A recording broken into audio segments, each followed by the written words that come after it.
नैनीताल जिले के हल्द्वानी बुद्ध पार्क से खूब चर्चाओं में रही सोशल मीडिया इन्फ्लुएंसर दीक्षा पांडे एक बार फिर सुर्खियों में हैं।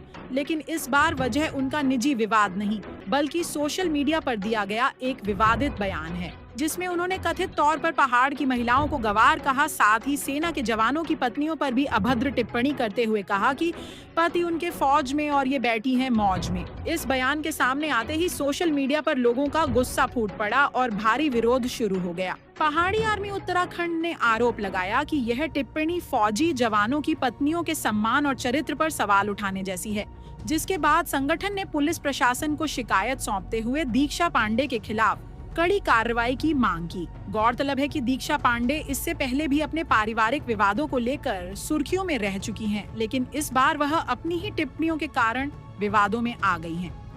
हैरानी की बात यह भी है कि उनके पिता स्वयं देश सेवा कर चुके हैं, बावजूद इसके सेना के जवानों और उनके परिवारों को लेकर इस प्रकार की टिप्पणी पर लोगों ने कड़ी नाराजगी जताई है। शिकायत दर्ज होने और विवाद बढ़ने के बाद दीक्षा पांडे सोशल मीडिया पर सामने आई और वीडियो जारी कर माफी मांगते हुए कहा कि उनकी बातों को गलत तरीके से लिया गया है। हालांकि इसके बावजूद सोशल मीडिया पर उनका विरोध लगातार जारी है।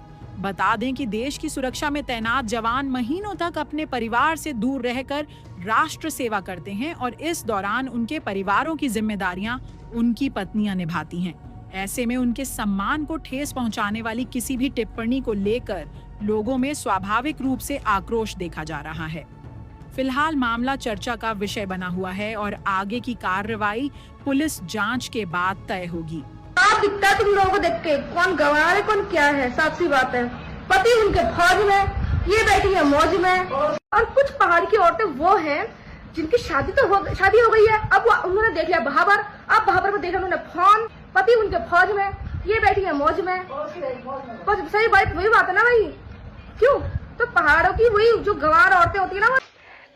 मेरी इतनी सी छोटी सी बात के लिए सब लोगों ने इतना बड़ा बना दिया, पर कोई बात नहीं। अगर कहीं ना कहीं अगर मेरी बात किसी को बुरी लगी होगी, हमारे बड़े फौजी भाइयों को बुरी लगी होगी, तो मैं माफी मांगती हूँ। साफ सी बात है, मैं उन सभी भाइयों से माफी मांगती हूँ। लेकिन मैंने कुछ गलत कहा नहीं, लेकिन फिर भी मैं माफी मांगती हूँ। उन भाइयों से माफी मांगती हूँ, फौजी भाइयों से। साफ सी बात है, मैं किस लिए, लेकिन उस चीज का जो अर्थ जो लेकर है ना, फौजी फौज में और वो पड़ोसी मौज में, उस चीज का अर्थ आपने बहुत गंदा लिया। पर कोई बात नहीं, आपने औरों को देखा, मुझे नहीं देखा।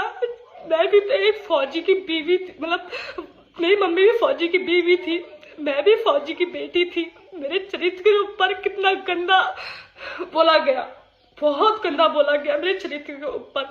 ये बोला क्या ये तू सिंदूर, आपने क्या वो वीडियो देखी नहीं उस औरत की कि तू ये सिंदूर मंगलसूत्र किसके नाम का पहनती है, कि किसी को पता नहीं है मेरी शादी हो गई करके, कि किसी को पता नहीं है। हाँ, मैं बिन शादी के पहन रही होती तो हाँ वो चीज सबकी थी, लेकिन क्या किसी को पता नहीं है मैं ये सिंदूर मंगलसूत्र क्यों? मुझे ये बताओ, क्या बोला गया मुझसे? जो बुद्ध पार्क में जो उसके संग लड़ने आई थी, उसके संग उसका साथ देने आई थी, उसने इसको अपना पति गिफ्ट कर दिया क्या? उस पति के नाम का गिफ्ट उसके पति के नाम का पहनती है क्या ये? कि आपने वो वीडियो नहीं देखी? आपने उसकी वीडियो में सही बोल रही हो ये बोला, लेकिन मेरी वीडियो में आप लोगों ने नेगेटिव वो करा। पर कोई बात नहीं, माँ भगवती के भरोसे मैंने वो उस बात को माँ भगवती के ऊपर छोड़ दिया। लेकिन जो मेरी बात थी, फौजी भाइयों ने लोगों ने इतना बड़ा बना दिया। मेरी मम्मी भी फौजी की बीवी है। बने रहिए पहाड़ से मैदान की हर खबर के लिए देवभूमि दर्शन के साथ।